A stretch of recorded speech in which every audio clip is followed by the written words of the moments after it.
Welcome to Nerd Impacts Incoming Weekly, Season 2. We've been away for quite a while now. We're up here at the very end of January. So we've been gone since, I think like the week right before Christmas. May have had a few things here and there.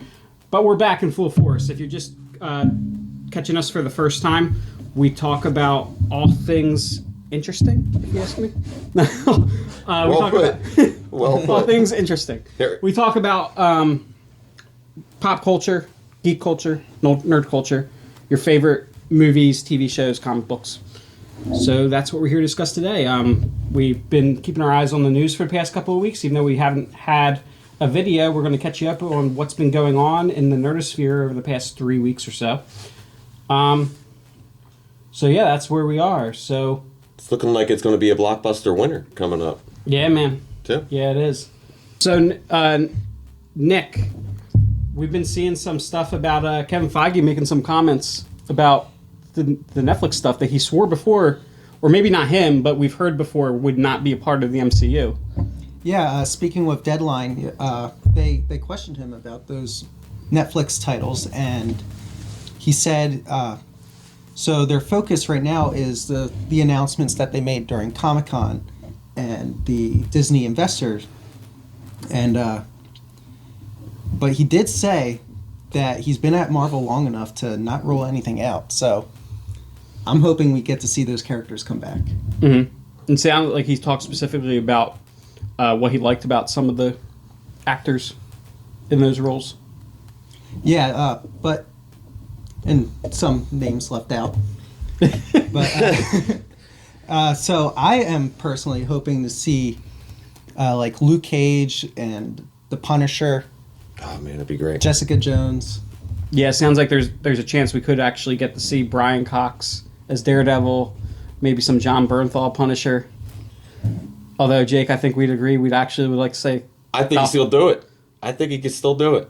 I'd like to see Dolph Lundgren come back as the Punisher. Punisher 2099. Well, you know Dolph that. Yes. They can make whatever stories they want, whatever universes they want. Yeah. Punisher, they redo Warzone. We take Warzone, we bring Dolph Lundgren to the Warzone. Punisher, it'd be great. That'd be fantastic. But no, that would be there's quite a like you were saying, dude, Daredevil. Mm-hmm. That's gonna be awesome. Yeah. That's especially if they dropped him in like the She-Hulk series. Yeah, as like a rival lawyer. Yeah, that'd be really cool.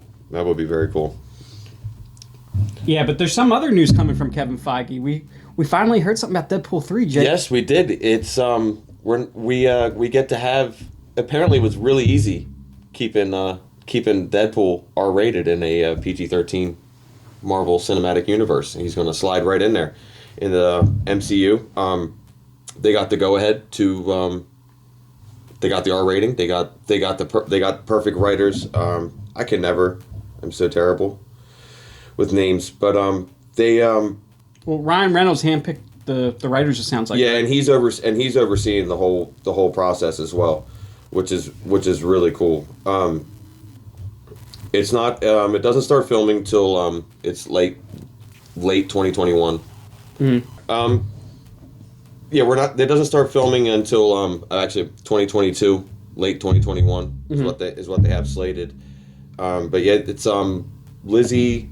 I can never remember her name. Lizzie Monahu Lowen and Wendy Monahu, the two sisters, writing duo that are going to be working on this, and Ryan Reynolds is overseeing the entire project. I'm from what I've gathered from what I've looked at, he's really overseeing like every step mm-hmm. of the process of this. Like he's very heavily involved in production. He has pretty much full creative control. There's some really besides the exciting update of it being an R-rated feature, which is that's just let alone in Disney, but just in the cinematic universe, mm-hmm. like it's going to be a completely new venture for them. It's like very unknown waters, and it's Kevin Feige hasn't yet to lead us wrong. So if he's comfortable with it, and he's got the blessing. So and in the MCU, and still being Deadpool 3, it's like it's the trifecta that we didn't think we would possibly get. Right. Yeah. Yeah. And it's really cool too, because like with the big features that they're filming right now. Like you got Thor 4 that's filming right now. You got Spider-Man 3 filming right now. Doctor Strange is going to be finished up. There's a good chance that like with the connection now that Ryan Reynolds I think is going to be. I think we're going to start to see more of a presence over in Disney, not just as far as the Deadpool property is concerned, but overall, I think they're going to like. Just like Kevin Feige started, I mean, I think like he's able to branch out. I think he sees a like mind in Ryan Reynolds, and just to hear that there's been consideration on like some of his thoughts on some of these other properties as well. You know, I wouldn't be surprised, especially with some of the other news that they've been releasing. That I would like to see a Deadpool cameo in some other features that are going to be coming out in the MCU to kind of test the waters for Deadpool 3, and I really don't think it's a hard ask. I think it's probably going to be pretty likely that we're going to start to see some bleed over before we see Deadpool 3. Wouldn't it be great? I of all the other Marvel characters, the one that I would like to see Deadpool interact the most with is Spider-Man. Yeah. And wouldn't it be great to see Spider-Man Deadpool on screen, and Spider-Man's like talking to his suit like he usually does, like using that tool to have his like inner dialogue. But then Deadpool's like, "Who are you talking to?" "Well, I'm talking to my AI in my suit." "Who are you talking to?" "I'm talking to the audience." "Wait, what?" Yeah. But I had an interesting thought the other day, and I didn't bring this up to you because I wanted to surprise you with it, but. Like on the topic of Deadpool 3 and thinking about where it would be interesting to see him show up if he were to, because he's a cameo king, man. That's some bread and butter stuff just for the character Deadpool alone. With the What If series coming up, and we've already seen a little bit of teaser of this Captain America versus Black Panther. How wild would it be seeing it? We already know that there's going to be Marvel zombies associated in the What If property. What if we had in the Captain America versus Black Panther episode? What if it turned out that Captain America wasn't Captain America? What if it was Wade Wilson underneath the Captain America gear? How wild would that be? Like you just see him like pull the mask up, and it's like that cancer-ridden face. I think that would be spectacular. I think that like it would be a cool place to see a kickoff for like the teasers for that coming up, and it would be cool seeing what they could do with him in an animated universe. I'd like to see it. So I'd like to see Deadpool show up in that What If timeline. And that's not the only Marvel news we got. There's some Moon Knight news too. Yeah, there is some Moon Knight news. Oh, I didn't want to steal the day, but yeah, Werewolf by Night, man. I think that's what we're looking like. Ethan Hawke posting up. There's not too much out there on it, but yeah. So we saw some new art for Moon Knight, and Ethan Hawke's face above a silhouette of clearly what is a lycanthrope. Which is pretty awesome, man. There's only one lycanthrope I can think of in that universe, and that would be Werewolf by Night. So they're not telling you anything, but they're telling you stuff, which, I mean, we're constantly just getting thrown candy into the street by Marvel. With the idea in Moon Knight of like Khonshu and all, and like curses and oh yeah, it's easy to fit Werewolf by Night into that into this iteration of this world. Yeah, no, it is, and like. It's cool that they're starting to introduce some of these other horror properties into there too. I mean, we know we got that Blade. That Blade's going to be starting to show up. Is going to be showing up eventually.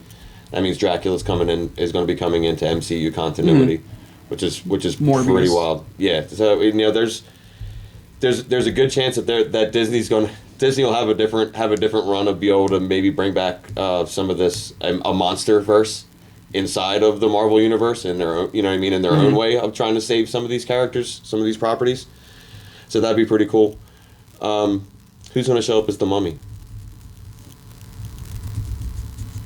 As the Mummy. Yeah, because we got everybody else showing up. You can put anybody under those reps. Yeah, right. Well, I mean, it could be the Moon Knight. all of his Egyptian background. We get a mummy versus werewolf showdown.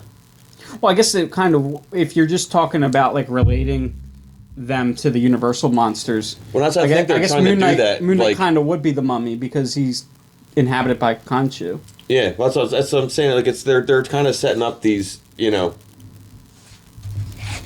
just lining up these horror icons with characters that are already in continuity that they're already playing the shows around. Like I think that'd be really cool. Like I could watch some Marvel horror stuff, man. I could definitely get into that, and especially in the continuity, like Dracula's Tomb. Through Marvel, that's an amazing comic run. And I would suggest anybody take a look at it. Like that's a really really fun stuff, Yeah. and they do a really good job with horror properties and like classic horror stuff. So it'd be pretty cool to see. But yeah, there's not really much else to say on that. But yeah, Werewolf looking like Ethan Hawke is going to be a good possibility. He's going to be Werewolf by Night. Mm-hmm. Yeah. But now spinning over to Warner Brothers. I'm very, very excited about the new Mortal Kombat. We had some images come out recently. We've seen an image of what I think is the most interesting image is of the man that would become Scorpion, the man that would become Sub-Zero. And Sub-Zero is holding Scorpion with what I read is a old Japanese gardening tool that was apparently used by Scorpion's wife to Scorpion's neck. And apparently that's also what becomes the end of his like chain when he does like the get over here. Yeah, I was seeing looking at some of that stuff. They what else other than like how does it become like attached to him? Are they going with it like how like it used to be in a video game? Like it came like directly out of his arm. How are they? I don't know how they're going to do that in this iteration, but some of the other things that I thought were interesting, I think everything is going to be a little bit more grounded in reality. Like they showed Kano, he just has like a cybernetic eye. He doesn't have like this whole like metal plate on his face kind of thing. And then what was really cool was the image they have of Sub-Zero kind of like forming an icicle. His fingers are frostbitten. Oh yeah, I remember seeing that. Yeah, it almost looks like a little like gangrenous on his palm and his fingers. Spent a little bit too much time out there on the glaciers. It seems like when he uses his powers, it actually hurts him, and I wonder if they'll do something similar with like the Hellfire with Scorpion. That'd be really interesting. But you're saying you think maybe there's a good possibility that it'll be the martial arts will be a little bit more grounded in reality versus. The high fantasy that it initially was. No, I think there's going to be a ton of high fantasy. I just think we might see that the magic has a price. Very interesting. I did also see images of Ludi Lin, who people might know of as the Black Ranger from the most recent Power Rangers movie, as Liu Kang, and he looks really cool. And he does look cool. He has you can see him with his flames. And he's in that image. I always forget the name of this character, but he looks kind of like Raiden. Oh yeah, the guy with the wide brim, the wide brim hat. But anyway, another interesting thing is you would think that naturally the movie would follow Liu Kang. You would think he would be your protagonist for the series, but it sounds like they're creating an all new character, Cole, who's apparently like an underground like cage fighter who's fighting for his daughter in some way, shape, or form. I don't know if he's trying to get her back from somewhere or if she has some sickness or whatever, but he's a washed up MMA fighter. Yeah. He realizes he has a great destiny when Sub-Zero shows up to hunt Cole down. From of the evil wizard emperor known as Shao Tsung. That's for excerpt from the Sci-Fi Wire, right? Yeah. Yeah, and so yeah, I'm just really excited to see it. It is obviously it's going to be James Wan, who we know of Aquaman fame, among many many other things, and it is going to be lower budget because they want to keep that rated R. They're going to have tons of fatalities in this, so it's going to be really cool to see. You know what else is going to be really cool to see? Also from Warner Brothers. Superman and Lois, man.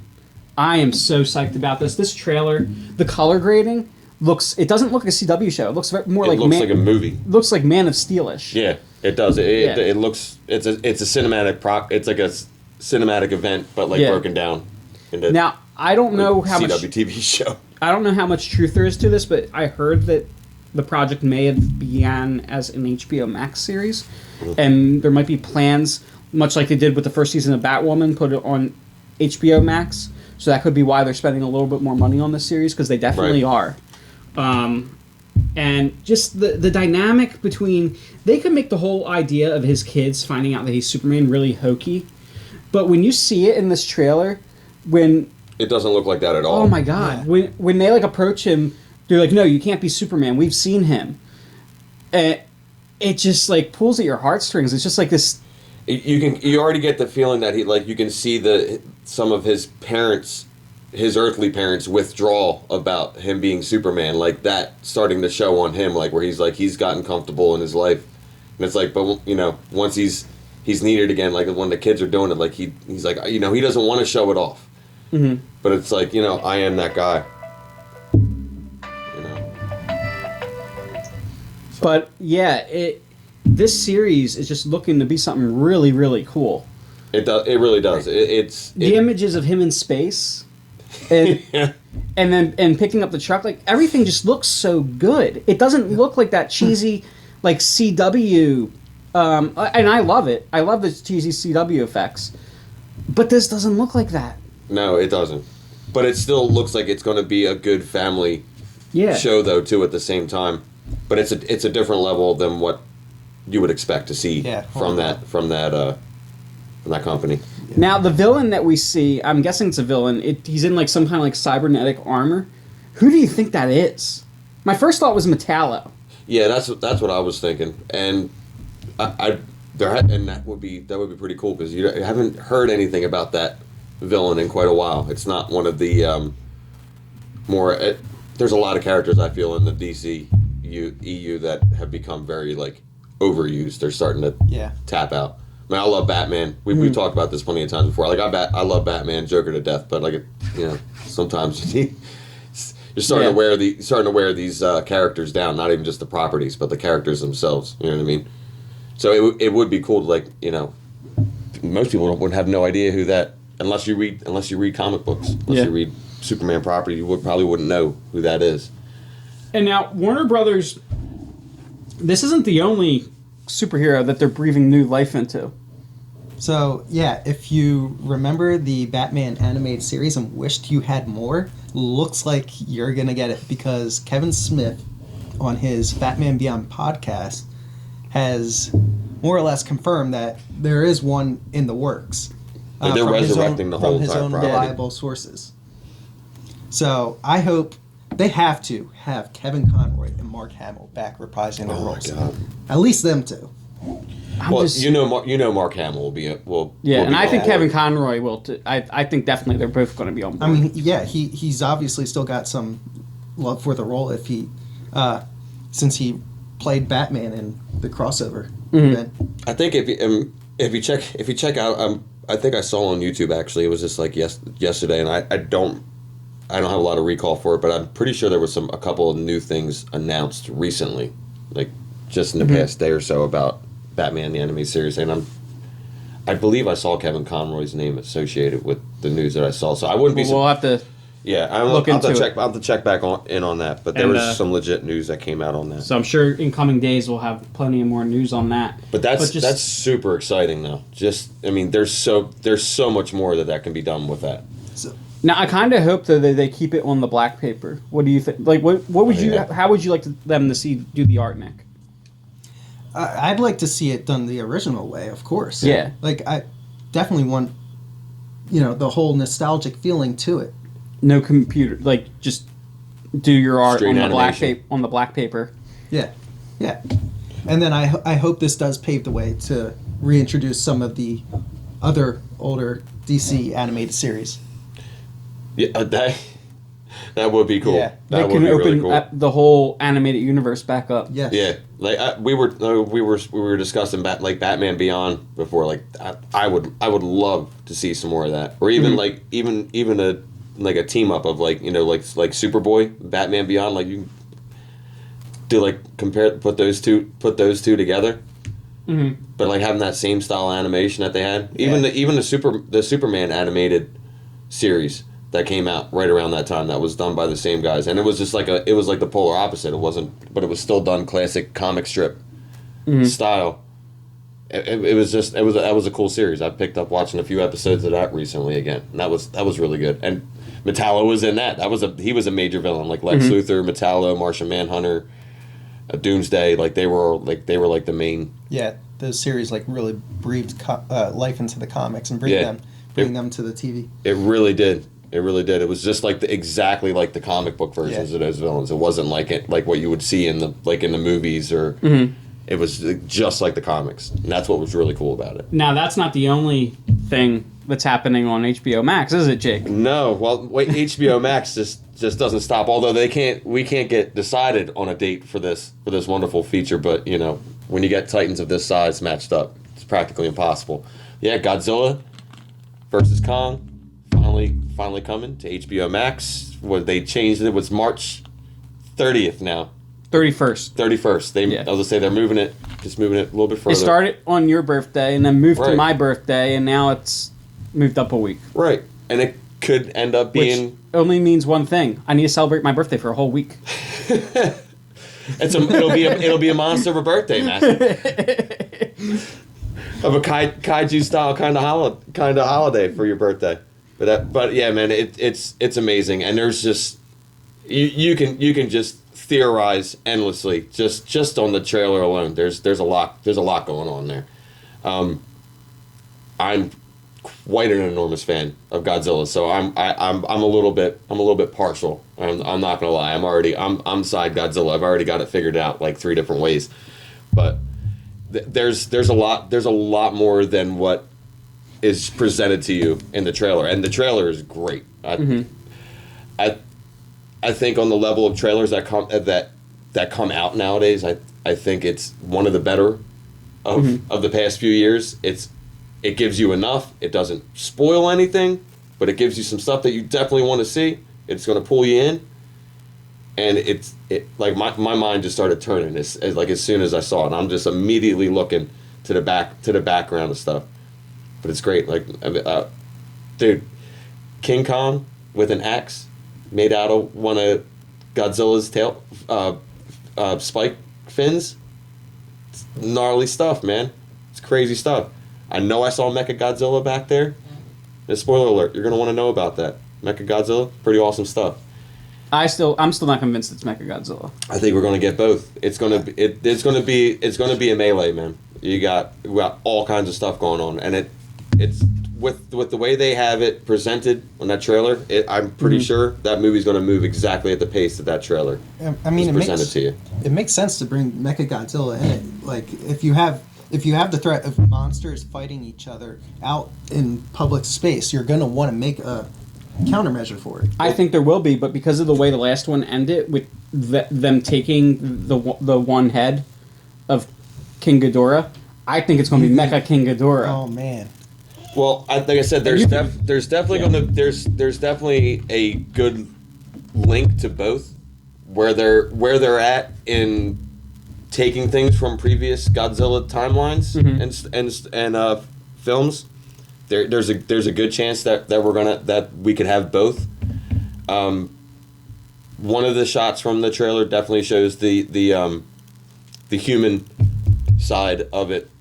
There's a shot where one of the characters is definitely next to some stuff that is Mechagodzilla tech. Like it's like the stuff that's on the screen behind it is all like stuff that would be relating to like powering up like a mecha kaiju, like a homemade kind of deal. But it's just I can't. Well, wait. I guess it would kind of make sense for it to be both, because it could be part of like the same experiment. Yeah, well, and then they could. Godzilla is apparently, it looks like Godzilla is on the hunt to bring down infected kaiju. I just had. Oh my god! What? So, tinfoil hat. Well, maybe not quite tinfoil hat, but fan theory here. Mass theory. So what if they build Mechagodzilla and Mecha King Ghidorah to come in and break up this brawl going on, but then Mecha King Ghidorah becomes out of their control, and we get a team up of Godzilla, Mechagodzilla, and King Kong. Yeah, that's what I'm alluding to see something like that, or you might even get the better hybrid, because I think there's a really high likelihood that they're going to start bringing the alien influence is very big in Godzilla. Like that's always the opposite threat. Mm-hmm. Like once if there's nothing going on Earth, it's usually an alien threat of some sort that's coming to try to take over the Earth, and they're going to use a kaiju to do it. And one of the first times that they did that was having Mechagodzilla come in, but it looked like Godzilla. It was a Mechagodzilla, but it was covered in Godzilla. Like it was a copycat. It was like a Terminator kind of situation going on. I don't see them going that path, but I do. But they did confirm the King Ghidorah. Well, they also had in Final Wars they were able. Earth. The aliens in Godzilla Final Wars were able to come up with replicant technology where they were able to just create through genetic engineering, create kaiju on the spot where they could just have them show up somewhere. Yeah. So they're like, I'm just saying, there's a multiple different, like that's why that trailer's so great. There could be like 6 different ways how Godzilla when that meeting happens, when King Kong is sitting on the boat and ground into the water, and then Godzilla slams up out of the water. There's like 6 different ways that could happen. And where it can go from there. Like this is endless possibilities. It's going to be a fun ride, man. I can't wait for March 31st. And I get more freaking HBO Max news, man. They don't stop. They got to keep up with Disney, man. Harry Potter Harry Potter TV series coming. Nick, you were a big Potterhead in the day. I'm still a big Potterhead. What are you talking about? Yeah, but I remember you. Nick was a very fast reader as a child, and he would just sit there and just plow through these books. Hey, don't come at us readers like that. That's how I was too, man. You couldn't keep me away from books. Mm-hmm. Well, no, I was a big reader too, but Nick was a fast reader, like a freaking fast reader. Well, you only got to pick up some of the words in the sentence. That's it, man. Yeah. It starts to run together. I learned how to speed read. Well, it was like 7th grade I learned how to do that. I started picking up on that. Anyway. So Nick, how are you feeling about this? What's your speculation here? What's going on? Not a whole lot of news, but... I don't think it's going to be a Harry Potter title per se. I mean, I hope it is. Yeah. I think it's a strong possibility that it's just going to be somewhere else in the wizarding world. Maybe introduce new characters. I have nothing. I know absolutely. I would very much like to see Harry Potter. Adult Harry Potter raising his son, James. Is James his son's name? So like a second generation, kind of like the next generation of wizards. James Albus Snape, or some combination of of Snape's and Dumbledore's and Well, shouldn't that be the progression of things anyway? Wouldn't it be like aren't they about at the age now where you should be seeing the next league? It is the next book. There is a book they haven't done yet. Okay. But I'd love to see Daniel Radcliffe reprise his role as Harry Potter and raising his son. Yeah, I think that would be the only logical way to do it. I mean, we still have the Cursed Child to explore. Yeah, and I never finished Cursed Child. I never started it. Do you know anything about it? Just that it's in the future and he has his kids. So it's something that we're actually on the same level, so we all know the same amount about. Well, no, I read about half the book. So what I do know is there seems to be the threat of his son heading down a darker path. Oh. He ends up in Slytherin. Oh. That sounds exciting to me. I'm excited about it. Oh. I know absolutely nothing. I'm disgruntled. What's that? I'm disgruntled. You're disgruntled? Why are you disgruntled, Nick? You're sorry to hear that? I'm sorry to hear that. I mean, Harry Potter has done great things under Gryffindor. It's sad to see Nick's his taking son. this personally. It's sad to see his son go down Slytherin. Well done. All right. Well, the man's got feelings about it. Massey, I don't know what you want me to tell you. Now we're also going to see HBO Max explore another, hopefully, very magical world in this iteration. HBO Max again? Yep. HBO Max is doing a Game of Thrones animated series. It's too much. It's too much. And I'm really hoping that they dive deep into the lore. I want to see dragons. I want to see White Walkers. I want more of the background of like the Red Witch and just deep into the lore. Was it the Children of the Forest? I think so. They create the White Walkers. Let's get some of their background. I mean, there's so much they can do with an animated series. Well, like you said, you want to see more costing- magic, especially if they're going to do Yeah, something animated. Or even go beyond Westeros. there you go. There's an idea. Let's go somewhere else in the world. Yeah, and see how maybe things might be, see how things are different over there. See if the same rules apply. Maybe they have different gods. Mm-hmm. Maybe they do an animated series about the gods, which I'd love to see. I'd love to see the gods like playing with everything, and how it ties into like the story that we've seen so far, just like toying with all these people. That'd be crazy. Or what if we see how the Targaryens got dragon blood in the first place? That's got to be an interesting. Oh, well, now I'm When a I'm- daddy I'm dragon meets a uneducated in mommy this. human, and Oh, they love God. each other very much. Stop it. Well, that would be the thing, though, right? Isn't that what, from what I understand, I'm not very up to date on Game of Thrones. I missed out on that trail, which I will happily get on board with, especially with an animated feature. But I've always heard like everybody was hyped about dragons they didn't get. So shouldn't they? Well, try no, to we got do- dragons. Yeah, we did get dragons. Right, but like they like it didn't come from what I understand. Like it didn't come till like the end. No, they were throughout it, but we were watching the dragons age throughout it, and there was Yeah. only 3 of them. They should just give you more dragons, though. Yeah. Yeah, in the more animated. dragons, definitely more Like dragons. I mean, it's animated. You know Mm-hmm. how hard can that be? I mean, I've never animated a dragon.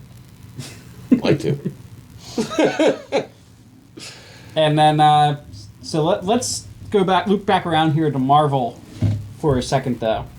So, Kevin Feige, interestingly, has said, now I think this is probably to many the least important Marvel movie on the horizon, though I'm very into it because we're going to get Black Knight and the Eternals. But yeah, so the Eternals, Kevin Feige came out recently and said it's the best pitch that he's ever heard.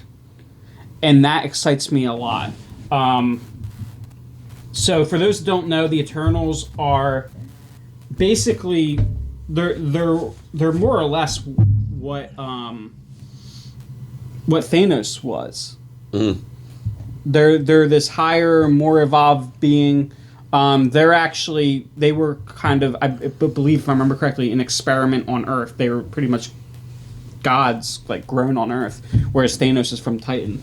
But this is going to be a multi-millennial movie. So Please explain, Massey. So it's going to span thousands, if I don't know, maybe hundreds of thousands, millions of years. So I think that's how the Black Knight's going to come into it, because the Black Knight is not an Eternal. He's a knight time of traveler, though. He's a knight of King Arthur's court. But this is going to be still set in the past. So and these are beings who also have access to higher technology. So what if that's also how he ends up in the present, is through his interaction with the Eternals? And Kit Harington from Game of Thrones. Don't you point your finger down at me, bro. No, this is really cool. So Kit Harington from Game of Thrones is the Black Knight, and Richard Madden, is it? Yeah. Who played his brother. When the last time that they see each other in Game of Thrones, he says that next time he sees Kit Harington's character, Jon Snow, he'll be garbed in black. Mm. He's going to see him now as the Black Knight in this movie. So they gave us a little tease Yeah. there in that little nugget. Yeah, well, he was of the Night's Watch in the series, so he was garbed in black. But they never saw each other again, because Richard Madden's character, Robb Stark. Then why? Gets But murdered. why does Kevin Feige say that the Eternals script is the best? Like, He didn't go into details. I'm just saying. Besides, I mean, don't get me wrong. I would love to see what you were talking about there. But like, what did? Hold on, I'm going. This He was on doesn't IGN. usually leave much without an explanation. Now this was on IGN. He had to have said something or why he thinks that. So he was talking about the director, I believe, Okay. and he said. So this is what he said. Not only does Chloe make remarkable small personal movies in a remarkable small personal way, but she thinks in grand cosmic gigantic terms, which fit perfectly with what we wanted to do. Eternals is a very big, sweeping, multi-millennial spanning story, and she just got it. So it's a good old. He's going with his gut. He feels good about it. Yeah, but he did say, I'm not sure, I don't want to butcher her name, Zal's pitch for the movie was the best I've ever heard. Okay. Well, he knows how to pick them, man. Now That's for sure. Apparently she's done some indie movies, and she's actually using her same rig from the indie movies that she's done to film this. That's really So cool. that's kind of cool. That is very cool. He did say at one point, I don't know if I saw it in this article or another, but that she, even though this is this big cosmic thing, she's also like getting down to the story on a very personal, smaller level, smaller scale. So I think it's going to be something really interesting to see. And it sounds like that would probably be more familiar territory. That's her niche as an independent filmmaker. So that would be her way of you know drawing people in and making that broad movie seem personal. So Jake, more HBO Max news. Well, yeah, they're nonstop. Well, not HBO Max, but Warner Brothers news actually. Then it may as well. It pretty much. So It's the same. it sounds like we're hearing some more things on Suicide Squad, or just a little. Yeah, nugget? just a little bit. It's not too much, but I mean, I think they're trying to. People are still hesitant about the Suicide Squad movie. The first movie didn't get a huge reception. Even in our own fan base, as you know, man, like people are kind of, on either side of the table with it. So Yeah. it was, James Gunn is the kind of guy who's going to give you a story, and he's going to give you a lot of flash, and he's going to give you some crazy character stories that are out of the middle of nowhere, and that is Suicide Squad is a perfect vehicle for that. And the little bit of news that we got on that is that you don't need to have seen the first Suicide Squad. You don't need to have liked it. You don't need to know anything. You don't even know anything about Suicide Squad at all. You could be like, what's a comic book? And you'll be okay. Don't be that person. No, don't. Grow up. Read some comics. Educate yourself. But you can go into this blind, and that's a really cool thing. It's like you don't picture a title like the Suicide Squad to be something that has a safety net. You know what I mean? It's like there's a lot of properties out there. There's a lot of comic book media that's happening at a very rapid pace right now. Like almost everything. You can't go in even looking into 2022 from a film perspective and not expect to see a comic book movie come out every month the way it's looking. So I think that's his ways. Like, it's a helpful draw. And I think when to save me the time of pulling it up, Suicide Squad's coming out when? That's a 2022 release, right? Or is that late 2021? I think Okay. it's Summer, right? I want to say November. They moved it up again? No, August 6th. Yeah, I was gonna say August was August sticking in 6th. my head. Okay. It's going to release on HBO Max. Yeah, so I think that's like, it's a little kind attaboy from James Gunn to everybody. Like, come check this out. This is this is going to be a good fun project for you to get introduced into the comic book world. I think he's trying to help people that are not super familiar, that are going to be soon overloaded with comic book stuff, characters, films, ideas, new stories, all kinds of stuff is going to be people are going to be saturated with it. and I don't think he wants people to be hesitant. I think he wants to get everybody involved, and you don't want people to miss out on it. And based off of their reception of the first film, you don't want people to be scared. You don't want people to be hesitant about coming out to see it, and you don't want it to get lost in all the crazy stuff that's going to come out. Yeah. So I think it's cool for them to put that out there. And it's true. Anybody that does know stuff about the Suicide Squad property, they're fun comics to read because you can just jump in. Right, and also you never know who's going to die. Right, but you also you don't know who you're gonna guaranteed see a character you've never heard about. Mm-hmm. Well, that's the whole thing, because they're characters that they don't have to be afraid of killing off. Right. So it's really cool, and it shows once again, true to form. He's staying in that style, like where it's a safe property to do that. Like you don't have to worry about seeing it. You didn't like the first one? It's all right. We're getting Polka Dot Man and Arm Fall Off Boy in this movie. Oh, I need a moment. I gotta. Oh, nose itch. Worst time. Oh, brutal. But we're getting Polka Dot Man. Somebody's talking shit. We're getting Polka Dot Man and Arm Fall Off Boy in this movie. David Smallchin is Polka Dot Man, and I believe Nathan Fillion is Arm Fall Off Boy. Yeah, this is going to be incredible. So many. And I almost guarantee... So many fun characters. This is a Nerd Impact prediction.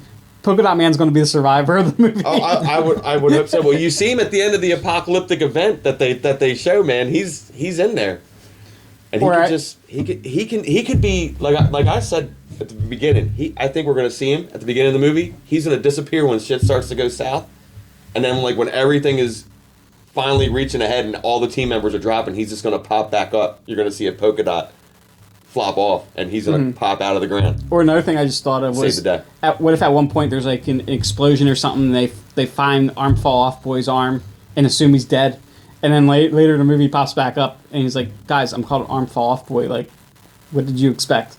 Oh, it's good stuff. But one more from Warner Brothers, closing this out. Yeah, bringing it home. We finally get Batman wrapping up production. It's set to wrap up in March, and that puts it on time, surprisingly. I hope they didn't rush it with the setbacks that they had.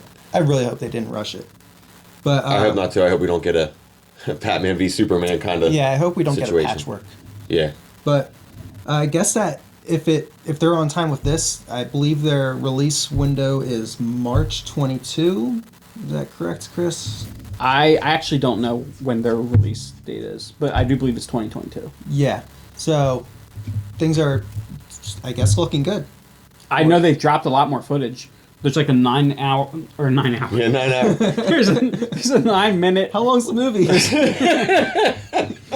There's a 9 minute like super cut of the trailer online that you can see with all the. There's like 9 minutes of footage they've released. And it's a Batman movie that isn't a comic book movie. It's a detective movie. It's a crime thriller. This looks more like a Batman comic book movie than any other Batman movie. No, I'm saying, but it's not like a comic book movie of what people think of comic book movies now. It's coincidentally the Batman in the comics. The Batman in the comics is less comic booky than the Batman we've seen. He's in like the movies. He's a pulp hero stuck in a comic book world. He's the world's greatest detective. He really is, not the dark detective. He's not the dark detective. He's the world's greatest detective. Right. We're getting a crime thriller with Batman in it, and it's gonna be really, really cool. Yeah. So that about wraps it up for us here. God, right at the end. It's gonna wrap us up today here at Nerd Impact.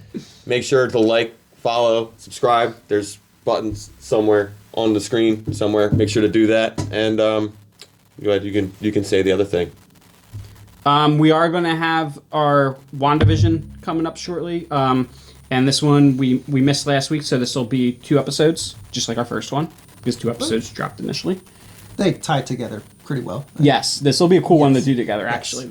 It's a happy accident. So I'm gonna sit on the other side of the camera and get it spoiled for me. That's what I get to do. That's my life. I don't have to watch things sometimes. So, yeah, so stay tuned for that, and until next time. Stay nerdy.